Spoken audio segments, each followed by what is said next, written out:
Hello, everyone. Hello. Welcome to another episode of What the Effie. Today, I am particularly blessed. I have Heather O'Hara as my guest. So, you guys are really, really lucky because I adore her and I think you will too. So, let us jump right in.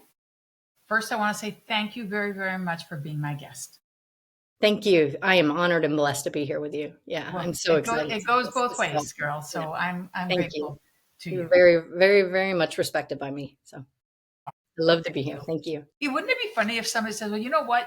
I disrespect you, man. I don't like you." I I'd don't be like like, you at all. "Okay." All right. Okay. No, I appreciate it, but I understand, and I feel very much the same way. Thank you.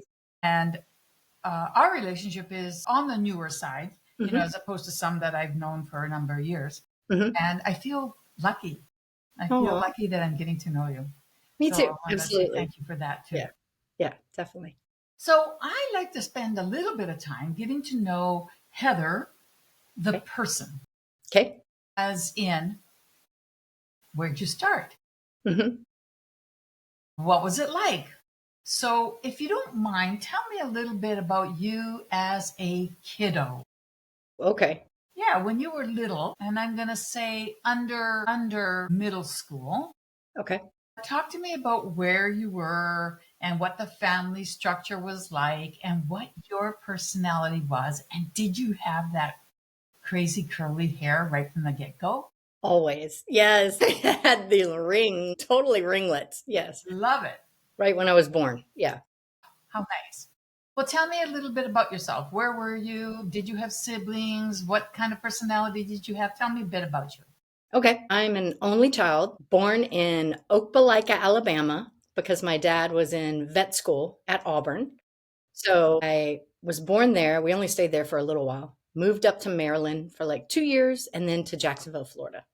So I kind of had my kindergarten through fourth grade at Jacksonville, and then Interesting. moved here to Georgia in Marietta. In middle school, you moved up?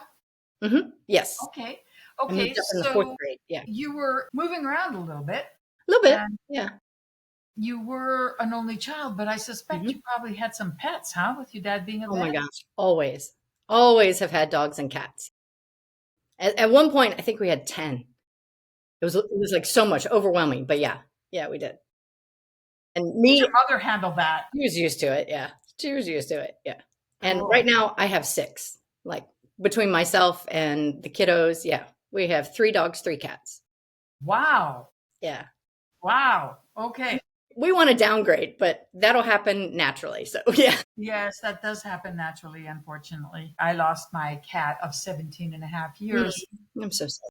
Let me see. It's about 8, 9 months now, and I'm just now starting to think about getting a new kitty. And as I said to Heather just before we started, I'm taking care of my daughter's cat right now, and his name is Jerry, as in Garcia.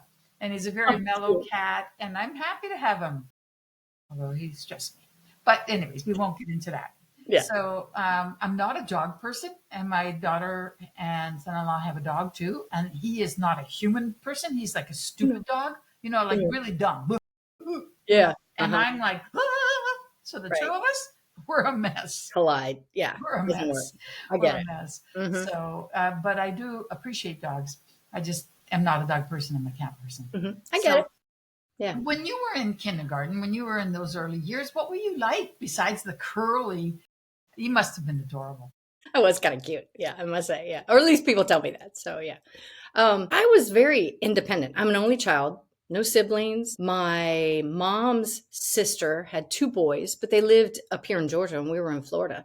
So I really didn't grow up like with a lot of kids around or whatever. Like I only knew who the kids were in my neighborhood or in school. So I didn't have like a lot of cousins or anything like that around to hang out with.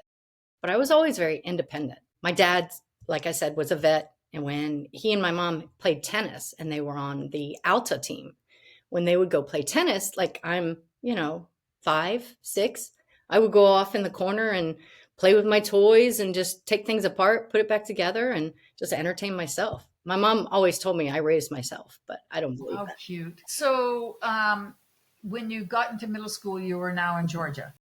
Yes, correct. And were you near your cousins? I was about an hour away. Okay. I mean, yeah, driving distance, yes. Yeah, but not like it's such that you saw them Yeah, every weekend. correct. Yeah. Got Mhm. it. And I was very much a tomboy growing up. I was always like hanging out with the boys and getting dirty and running around outside playing and mountain biking. Nice. Yeah. Mhm. Nice. And once you entered high school and started puberty, what were you like then? Did you continue to be, a tomboy, or did you, what were you like, and what kind of student were you? So I was always athletic. So when I was about 10, my dad introduced me to someone who he worked with who had horses. And so that kind of started to create my love for horses. So from there on, I rode horses until I was about 22, 24, and I showed and competed. And that was my Nice. life. Every Nice. day after school, I was at the barn. Every weekend, I was at a show. So that was me in a nutshell. I didn't have time for, like social life. Or if I did hang out with people, it was the people from the barn. Your Yeah. dad was smart. Yeah. Kept you out of trouble. It did. Yeah. Mostly. Yeah, it did. But I Yeah. also played basketball in middle school and high school. Nice. So I was very much the athletic tomboy, but still girly, but still just very athletic. And I still am today. Yeah. Got it. Do you still ride? If I had a chance, absolutely. I'd love to. Yeah. Yeah. Yeah. It's my passion, my inner heart passion, I guess you would say. Like if I travel anywhere and get outside a car and I smell horses, I'm like, oh my gosh, that smells so good. And I know that's crazy, but it's No, just it's not. in me. Yeah. No, it's not. I've met enough people who are horsey people, Hmm. that I understand that there's a very unique relationship Hmm. and that it tends to be lifelong, It is. So, that is really, really cool. And it also taught me a lot about determination and discipline. Like you would get up at 4 o'clock in the morning to go to a horse show. You go to the barn, get the horse ready and everything else. So it's not, something that you can just take lightly.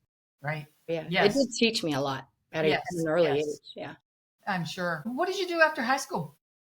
Went to college here locally, Kennesaw State, business management. So I just Nice. I didn't know what I wanted to do. So that was kind of like just a default.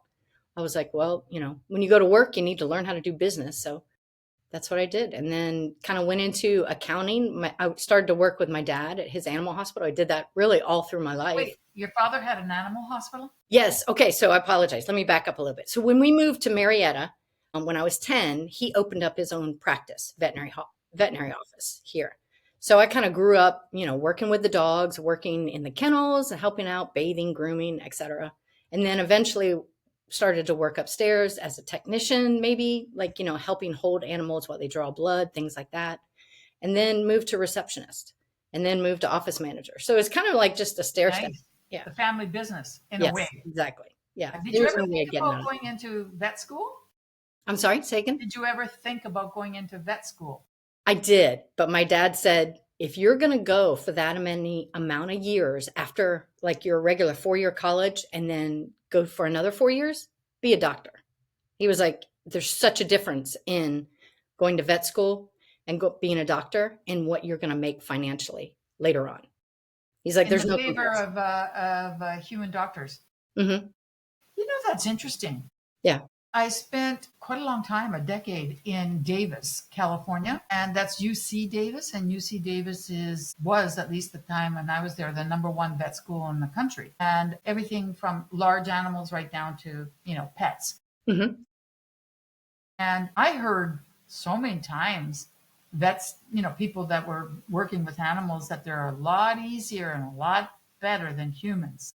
Hmm. Yeah. Now I And would agree I with that. They're and I easier to thought, work with. Yes. yes, and I thought to myself, isn't that interesting? I think that if I were inclined to be in medicine, I might agree with that. I might want to deal with animals because you're purely helping them. And if they do something Absolutely. stupid like kick you, it's because of fear. Whereas people can be so, difficult. Yes. I always thought that surprises me. I would have expected it to say, yeah, animals and versus people. But he was saying go for the big, that it Right. brings more money. The return. Yeah, Yeah. exactly. Although, some of the, especially equine vets and such, well, anyways, it's a discussion for another time. But Yeah. And my vets dad, do very well in the yes, Western correct. culture, Yeah. especially America. We love our pets, Yes. very much so. Yes. They're our fur And babies. Yeah. They're part yeah, of the family. and as a result, you might neglect your own health, but you take care of the animal. Correct. Yeah. And if you were to ever do that and go into animal medicine, veterinary medicine, actually specialize in something. Don't just be general practice. Right. Right. Then that's a whole nother ballgame. That's Yeah. where, yeah, it's definitely a higher Yeah. end. Yeah. So you were off in exploring the business side and Mhm. helped your dad in his business. And is that like, talk to me about from there to when you came to real estate? Okay. So from that point, I would go into different positions with accounting, working in different industries. I even worked for a home builder, a residential home builder, two different ones back in 2006 and 2014. But I was laid off in the 2008, home crash, I guess you would say, residential crash. So yeah, I experienced all that and I loved it. I really did like it. I was in purchasing. So I guess that's kind of what sparked my interest in real estate. I just didn't know I just didn't know what I didn't know. So that's the only thing I knew. I didn't know there were other things you could do in real estate and like investment side or things like that. So other than that, I was always an office manager. I was in accounting. I was in purchasing as the home residential and just kind of floated around there until about 2020. And that's when I heard during COVID. And that's when I heard about wholesaling and some other things. And it was TikTok that I found out about wholesaling. Yeah. Really? Yes, it Okay, was so hold on. wholesaling. Were you still working or were you laid off in COVID like everybody else? No, I was still working. Yeah. I was working From in home or in the office? originally always in the office, but then because of COVID, at home. Yeah. And I actually moved from Marietta to Beaufort, Gwinnett County for about 3 years for work because I was closer to work. It was just too hard to drive from Marietta to Beaufort. Yeah. Yeah, I gotcha. Or an hour and a half drive. Yeah. Okay. And then TikTok got your attention? Yes. Yes. Yeah. I started seeing all kinds of different. But you know what? I haven't even been on TikTok. Wait, of course I've been on TikTok. Yes. Yes. You've been on TikTok. You know, the funny thing is, I'm going to be on TikTok. Really? That's awesome. Okay. But I don't know anything about TikTok. But you know Yeah. what? I also didn't know anything about podcasting before, Yeah. Pace and Abraham pushed me in here. So Mhm. that's okay. Right. Yeah. I've been told that my audience is on. Yeah. And it's funny how different social media platforms have different audiences. Yeah. I know. But yeah, it's an audience we all need to touch. Yeah. So what did you see on TikTok and how did it get you interested in real estate? I'm curious. Yeah. So I started to see, and I can't remember his name exactly, but he goes by the name of Kong. And so Is that with a K or a C? I think it's a K. Yeah. And I could be totally wrong, but that's what I remember in my head. All right. Okay. Kong. Kong. Okay. Yeah. And I know his face. He's Asian. Yeah, I was gonna say it sounds Asian. Yeah. But I don't know. But he's always like, show me the money. And like with his accents and stuff, like it's all about the money. That's it. So that led me, and looking at his stuff kind of led me. I went down the rabbit hole of TikTok and then YouTube. I went to Max Maxwell, Jamil Damji, which then led me to Pace Morby. Yeah. Okay, hold on. Okay. On. Max Maxwell. Now, was Kong in real estate investing, wholesaling, Yeah. flip, or what? He was wholesaling. Yes. Wholesale. Okay. He was all about wholesale. And then you went to Max Maxwell. Yep. And Yep. from there you went to Jamil. Jamil Okay. Damji. Uh-huh. Yeah. And then to Pace Morby. Yeah. Now, when you went to these people per se, Right. were you just kind of watching them, or did you join their group? I don't know. Did they have? I'm sorry. I know Max Maxwell. Oh, I mean, I know of him. Of course, I know Jamil. I've met him many times. I've had him on my podcast, and I had him in the Canucks Club too. And I know Pace. Kong, I don't know anything about. Did you join these groups as you came to Pace, or was it just like the thread just took you and then you stopped at Pace? Yeah, it was the thread. Because I didn't join anything with Kong or Max Maxwell. It was just the rabbit hole I went into to learn. I was basically on YouTube University trying to figure out this is interesting. I like this. And I've always liked about real estate. So I was like, well, let me figure out this whole wholesaling thing. So yeah, it led me to Jamil and Pace, and then that's where I landed. So tell me a little bit about the timeline. When did you start with Kong? Okay, that was probably March of 2020, Okay. and I did join. What did I join? I did join something. I think it was wholesalers something. It was like $5,000 or something like that way Mhm. back then. Was that with him? No, that was not with him. I can't even remember how I came across that, Okay. but I just used that as a learning opportunity to find out more about wholesaling and just real estate in general. Yes.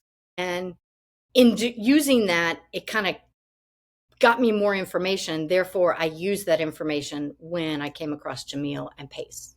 Yeah. So I knew all about Sub2 and Gator and Astro and things like that, but I didn't jump into that pool until April of 22. Okay. Yeah, I didn't join their communities until then. And that was more of a So that was financial. the very same time as me. Yes. Which did you join first? I didn't join I have not joined Jamil's group, but I might if I had the opportunity. But I didn't meet Jamil until after I met Pace. Okay. Got it. So talk to me. Did you join Jamil's group first, or was April 2022 when you joined Sub2? Talk to me about how you moved along in these groups. And for those of you that might not be in any groups at this time, the names you're hearing are main groups that you can absolutely follow on YouTube. And you should. Don't give your money to any group until you follow them for quite a while. So you get an idea of the flavor and if you like them and what's involved, that sort of thing, because they're quite different. So talk to me about in April 2022, what did that mean? Okay. So, and I did just exactly what you said. I followed them on YouTube and I joined other challenges. Like every month, Jamil or Pace would have a different challenge that was open to the public. So I would do that. And that's how I kind of fell in love with what they're doing and knew that's where I needed to be. But I was a psycho and I joined Sub2 and Astro at the same time. So, and I say I was a psycho. I joined Gator and Sub2. Yeah, I joined Gator like a month later. So, yeah. My Talk God. about drinking from a fire hose. I was just like, this is crazy. Yeah, I could not keep up. So I was like, I just have to pick something and stick with it. So yeah, Yeah. I flopped around like a fish with shiny object syndrome for the longest time. Yeah, Yes, that's a lot. it And also is. economically, it's not inexpensive. No, it's not. Yeah. And I wouldn't recommend that to anyone to do it like that because it is very overwhelming. Yeah, It is. It is. it is. Yeah. The only reason I did it is because I didn't know about Sub2 first. I met Mhm. Pace online, literally, where we had our first conversation when Gator was not open yet. He was just getting it ready. So I joined Sub Gator. And Mhm. after about 2 weeks, I was like, wait, what's a Sub2 thing? Wait, his heart is really in that Sub2. I can tell. Mhm. Yeah. I said, okay, I don't even need to look. I'm just going to join. So that's how I did it. Otherwise, I probably would have just joined Sub2 because Sub2 is so wide. It's got so much stuff in it. So much. Yeah. And joining both of them has caused me a little bit of challenge because where do you give your attention to? Right. Exactly. Yeah. And as it works out, fast forward here, 3 years, and I am doing both. I'm doing the assets with co-living and I'm doing capital raising or capital funding Yes. on the Gator. hmm But it has been difficult. Yes. So to Agreed. also have Astro, I mean, hmm honestly, one of the reasons I haven't joined Astro is because I feel like I would be, again, you know, the squirrel. Definitely. And you can, just like you said, you have the asset side and then you have the capital raising side. And you can do those and do them well, but it's just hard to get to that point to figure out where you want to be, what lane you want to be in, Yes, how to yes, navigate through that. Yeah. yes, It's yes, very hard to figure that out because you got to absolutely. figure out what do you like and what do you not like. Yeah. Exactly. Because Sub2, there's like there's like 30 different things you could do in Sub2, maybe more. I'm just Right. picking a number. Yeah. But there's like You're so much. probably not wrong.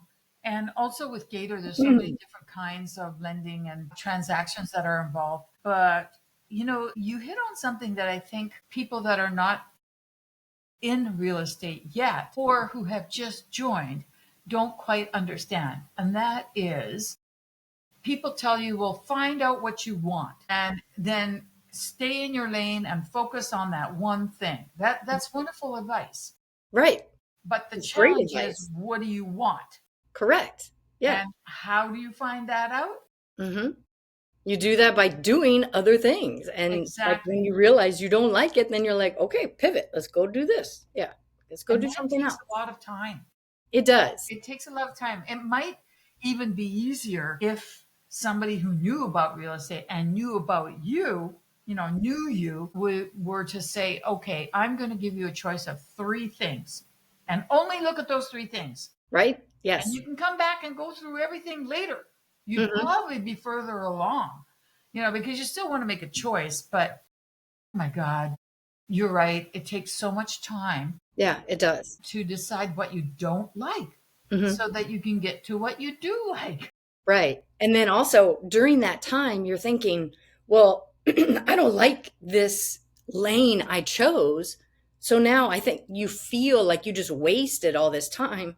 So it kind of messes with your head a little bit because you're like, oh, I'm not doing the right thing. I'm a failure and da da da.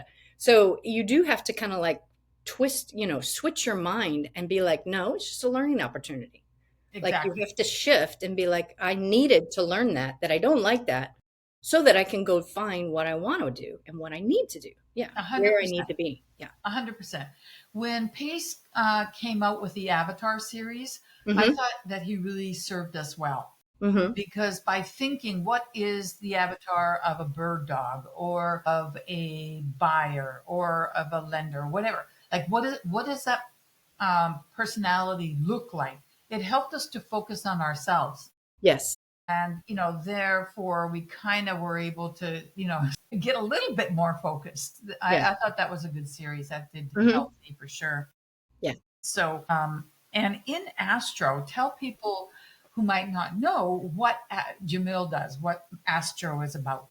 Okay. So astro flipping with Jamil Damji is mostly about wholesaling and it's reaching out to agents, creating a relationship with them and literally just wholesaling. And you're just finding the property, putting it under contract with that agent, going out, finding a buyer. Typically you have a buyer list already.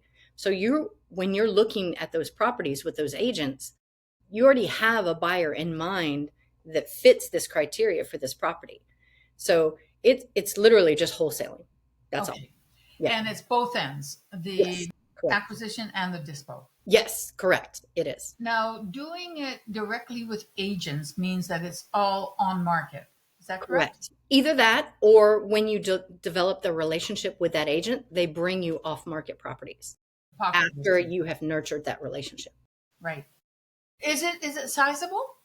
Yeah, Or it is. It is scalable. Absolutely.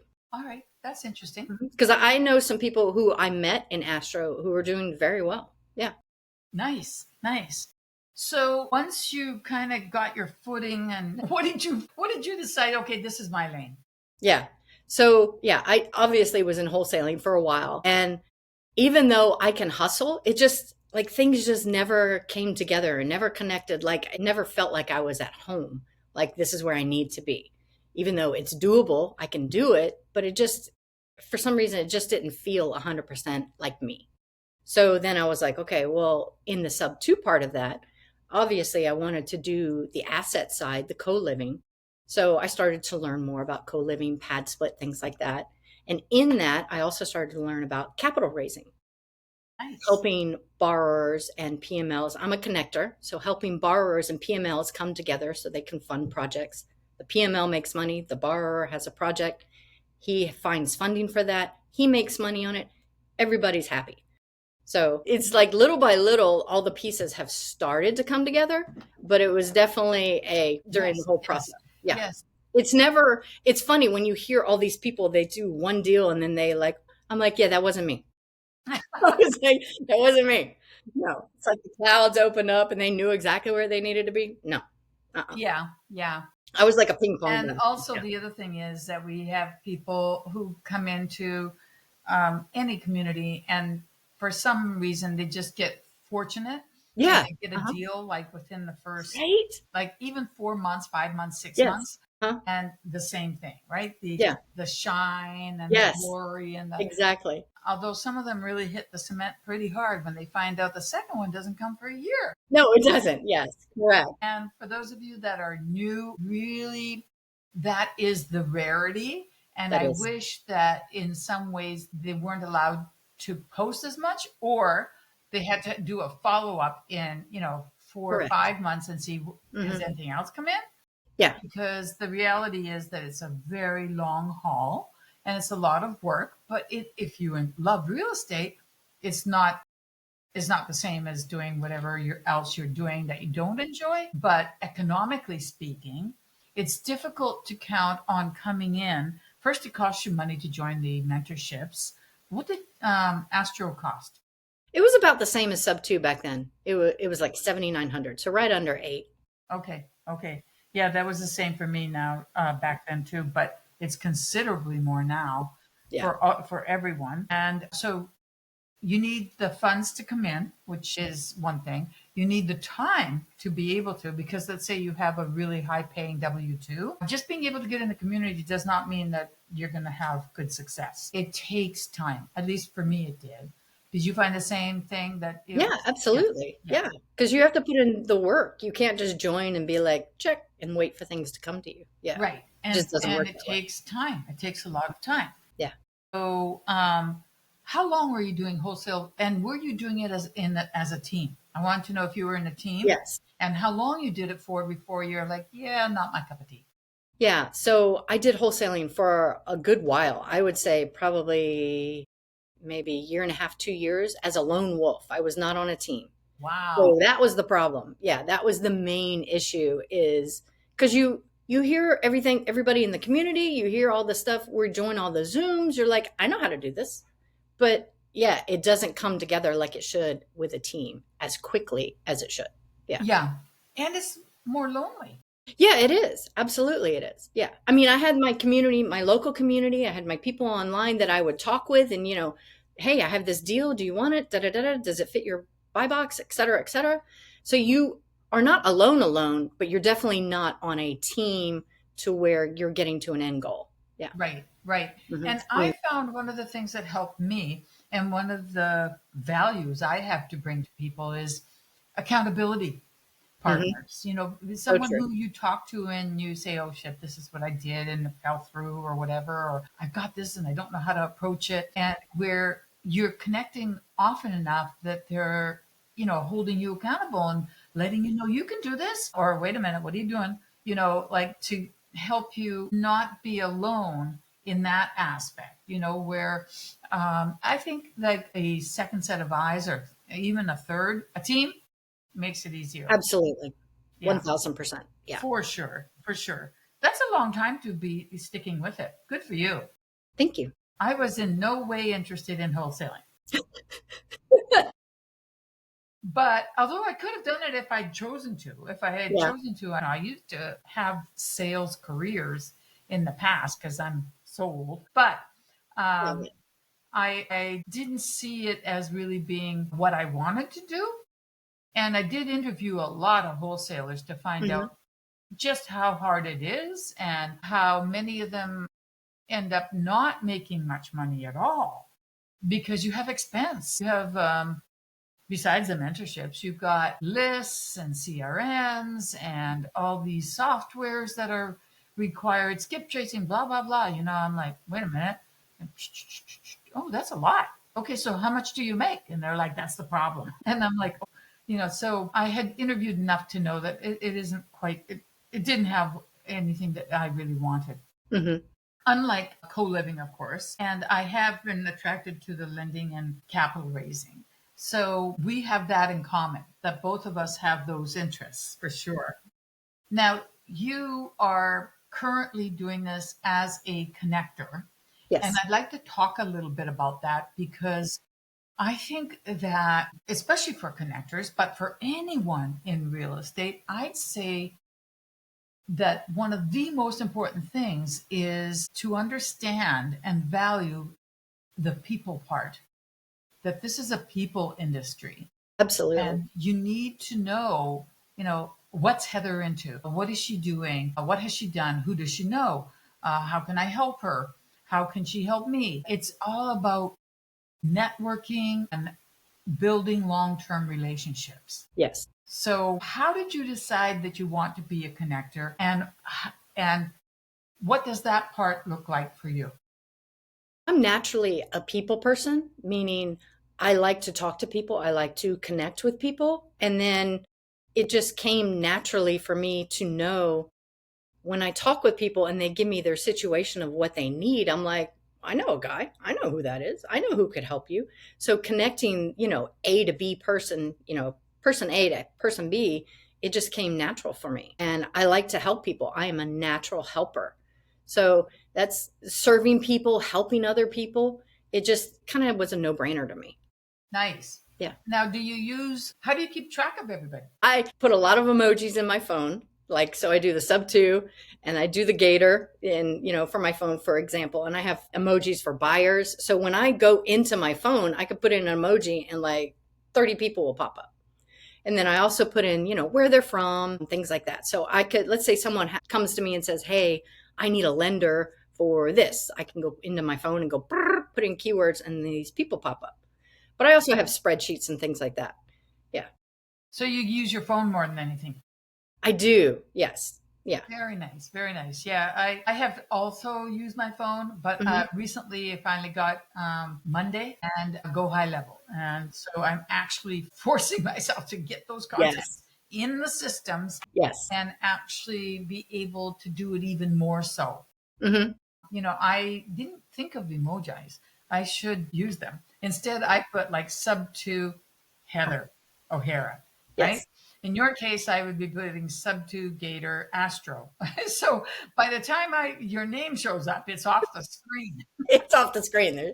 You can't see what it says. The little emojis would take a lot less space. Yeah. But that's Yeah. a good way of doing it. Yeah.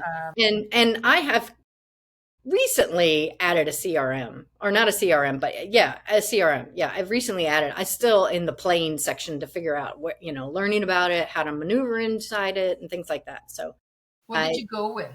I definitely know that I am late to the program with that. Well, listen, I just recently, like we are in May, June, sorry, the Go Monday and Go High Level I got last year, but I never started using it. Both this year. And when I say start using it, it means I've logged on, I've started to play with it. Right? Exactly. Yeah. Exactly. I haven't really put it to work yet, but I will because now I'm pushing to do both much, much more seriously. So I have to. And I've got partners now and I got to. You gotta do But it. Yeah. one of the reasons I didn't before is not that I didn't have a need. I knew I had a need, but there's so many options.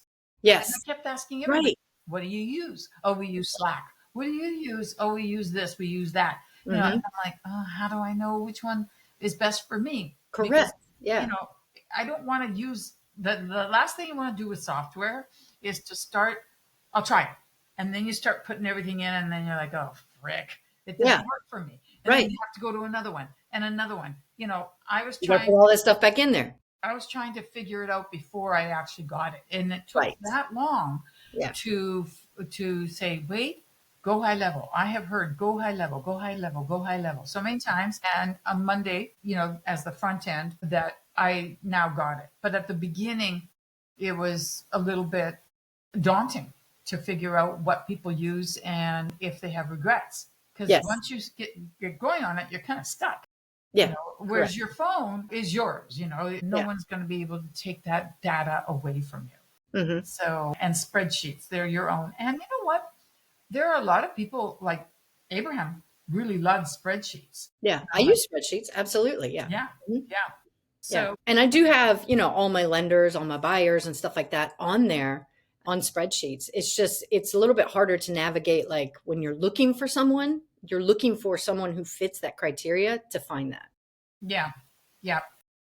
I remember when I first started and I was asking a lot of people, like, tell me what you use. And Tanisha Epps at that time, I think. Wait, Was that her maiden name? Yeah, that was her maiden name. Spencer Knott. Said Yeah. just do Google Sheets, girl. Right? I Exactly. Yeah. remember that. Just do Google Sheets, Yep. girl. That's what I And I started out thought, with. yeah, Yeah. that's what I should do for Yeah. sure. And I still have So it. Yeah. yeah, absolutely, absolutely. So why co-living, Hmm. and why Okay. Why co-living? To help with affordable housing, just to basically help people who need that. And in co-living, it's not just putting a roof over their head. It's co-living as helping with veterans, homeless, reaching out to organizations to help them find housing for the people that they have in their system that, need a place to live. Sober living, it's that kind of co-living. So it's helping other people do better for themselves as opposed to it's just a place to live. Yeah.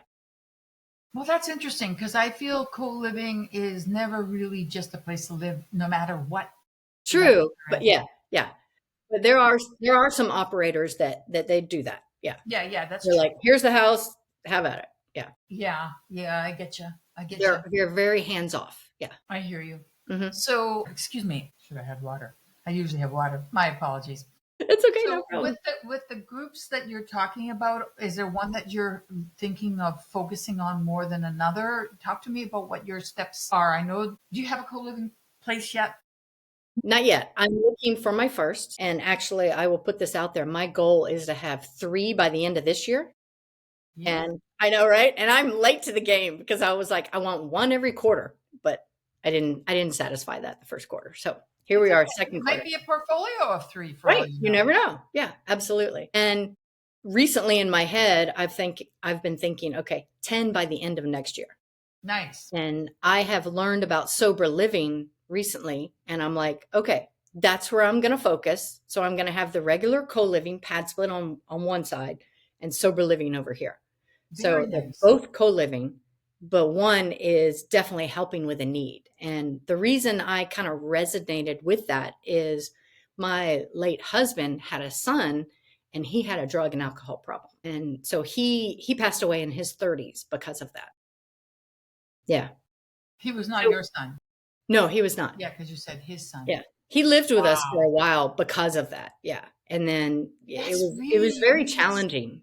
Yeah. It was very challenging to deal with someone who couldn't see that they had a problem. Yeah. And he kept blaming everything on because his mom passed away. That's why he kept going back to the drug. How old was he when his mom passed? When his mom passed, wow, he was in his 20s. Okay. Yeah. That is young to lose your mom. Yeah, it is. And I've known a number of guys, including my son-in-law, who lost their mom at that age. Mhm. And my son-in-law has handled it very well. And so have the other two that I know. But I still think it's super young. It is. Yeah. But yeah, um, and who knows? I'm sorry that you had to go through that, Yeah. and that Thank you. your husband had to go through that. That's terrible. Mhm. But it's interesting that when terrible things happen to us, we can feel like, oh, this was a burden that happened on me. Like I'm a victim of it. Right. Very much. Or you can look for the way to put it to work. Correct.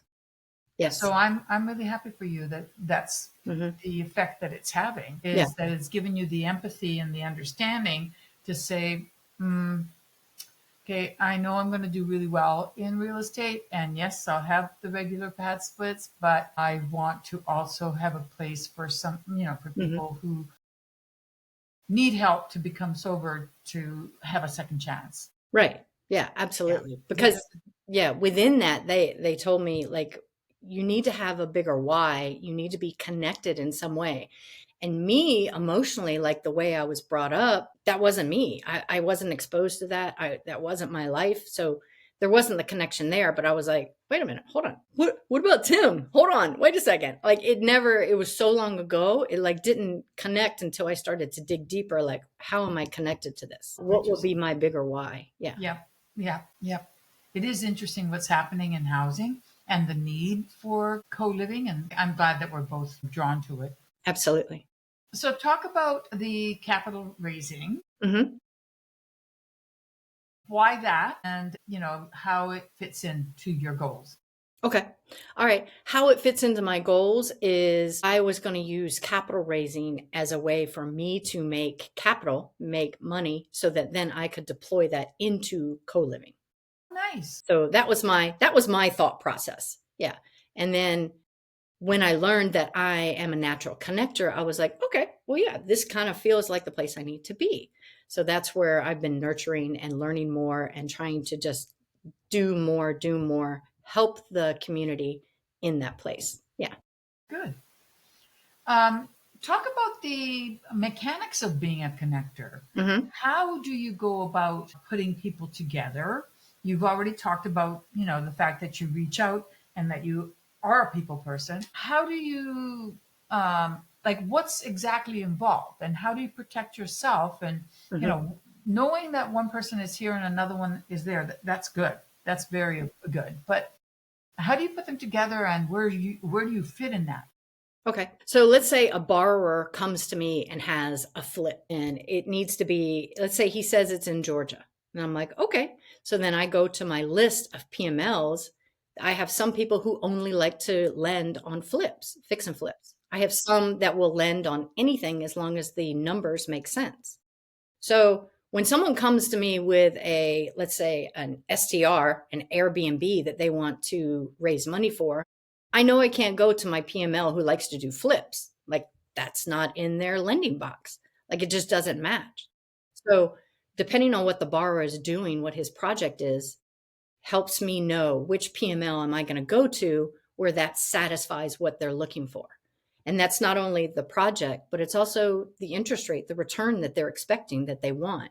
And I know that's up for negotiation, but like if my borrower is telling me at 10%, but my lender is telling me they want 18 or more, typically you're not going to, make those meet in the middle. Sometimes you can, but that helps you understand who to go to, and you can always pitch it to them and ask them, hey, this fits all your criteria except for this one.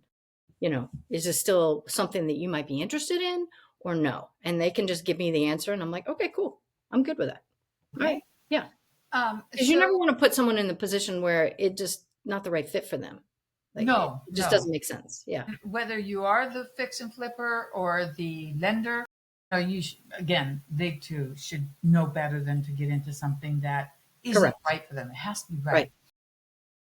So, what does the paperwork look like, and how do you get paid, and how do you protect the interest that you have? So that would be a JV agreement between the borrower and between the PML, the lender.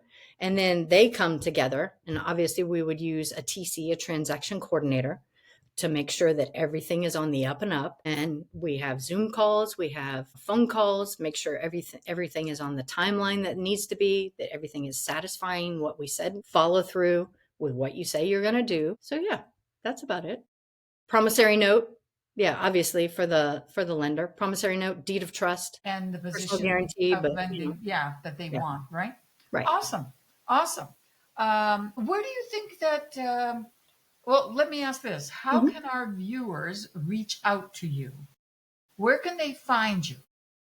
They can find me both on Facebook and Instagram, but they can always call me on my cell phone as well. Okay, so let's talk about your Facebook handle and your Instagram handle. Is it your name or is it It tell us is. what they are? Yes, and I believe it's Heather H. O'Hara because there's another Heather O'Hara out there. So I was trying to basically eliminate that other person. Like when you Google Heather O'Hara, it's this other person that comes up who's has something to do with photography or something like that. I'm like, yeah, that's not me. Okay, so you switch the letters. So it's Mhm. H apostrophe. No, no, no. So my maiden name is Heard. So it's Heather H. O'Hara. But if you just put in Heather O'Hara, it'll pop up. Yeah. Okay, okay. And what about Instagram? Is it the same?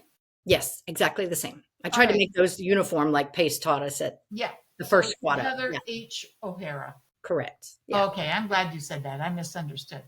No, it's okay. It's all right. That sounds very, very good. And can you tell us what can our viewers do to help or to bring? I always have opportunities. I'm always, always, always opportunity heavy, but I need more lenders because a lot of lenders that I have, their money's out working for them. So they just don't have any money to lend on a project. So I need to have more lenders than I have opportunities, honestly. Isn't that always the case? Yes. Yes. I think people don't realize that sometimes. Hmm.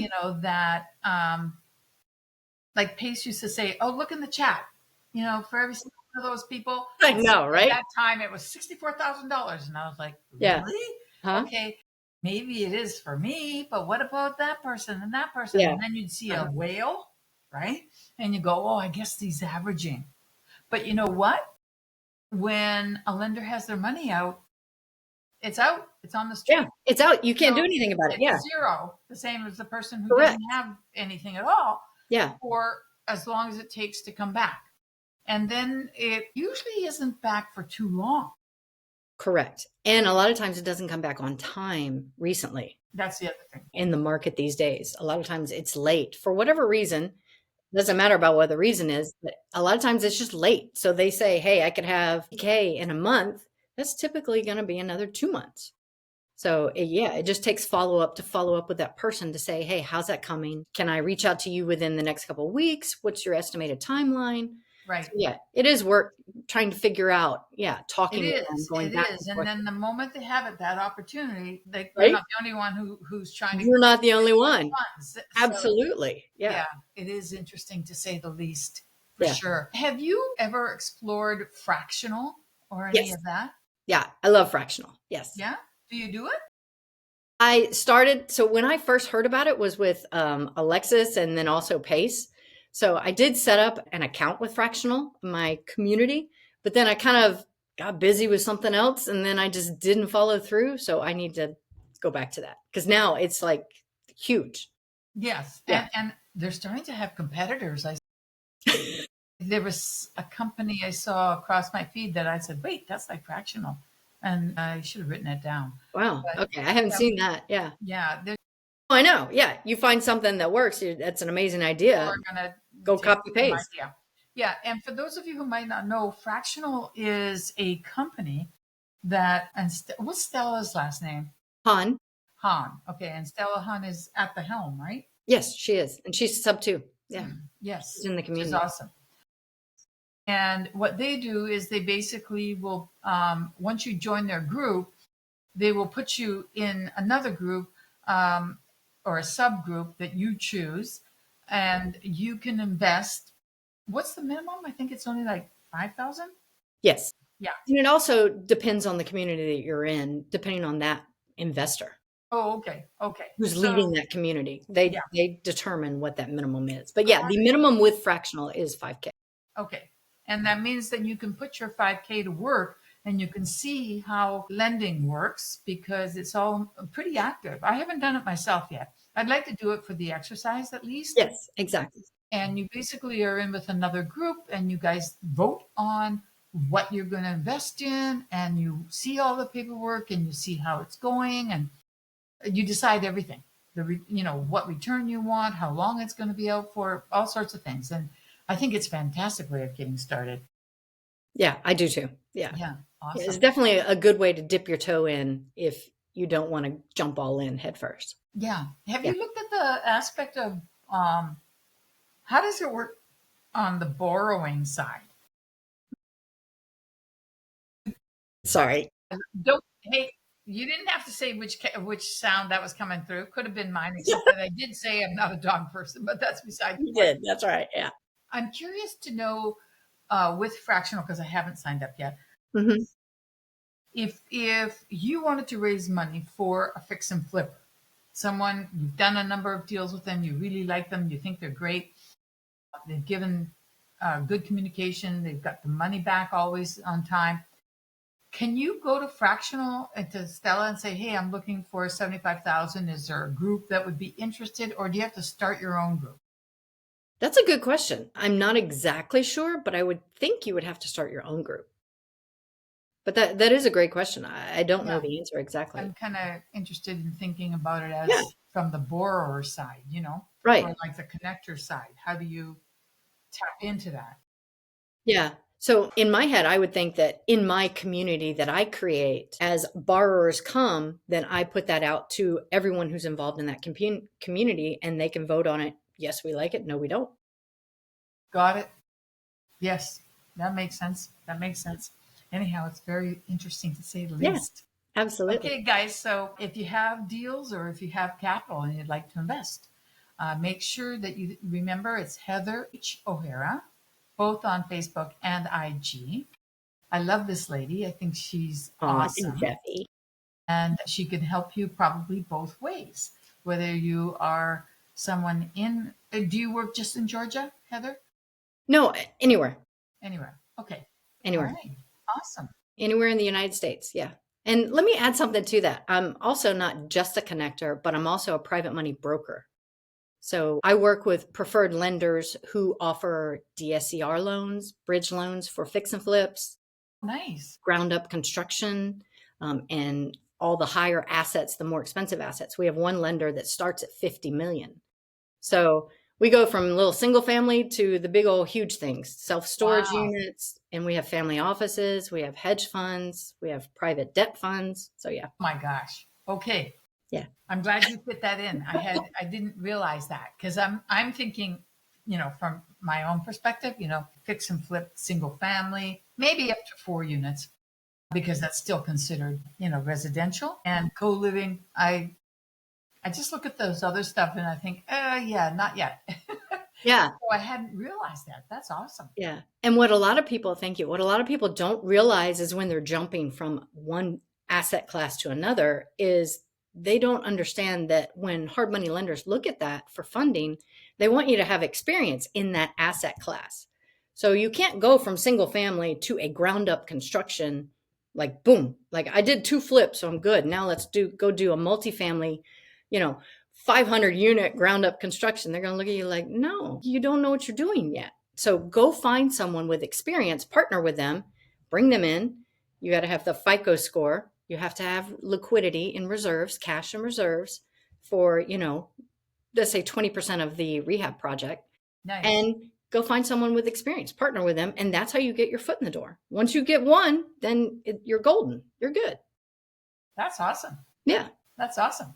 Mm-hmm. Well, thank you, Heather, very, very Thank you much. so much, Effie. Appreciate you. And thank you to our audience. We shall see you next time. And again, now I'm going to start doing this. Okay, audience, you have a responsibility now that I have been doing social media for 3 years. I finally accept that I need you to please tell us what was the biggest takeaway you got from Ooh, Heather? nice. Yeah. Or what question do you have of Heather? I would like you very much to subscribe if you haven't. You should subscribe, like, and definitely drop a question or a comment. So there Great. you go. I did it. Thank Awesome. you, everyone, and we shall see you next time. Thank you. Bye. Bye. Wait. Yep.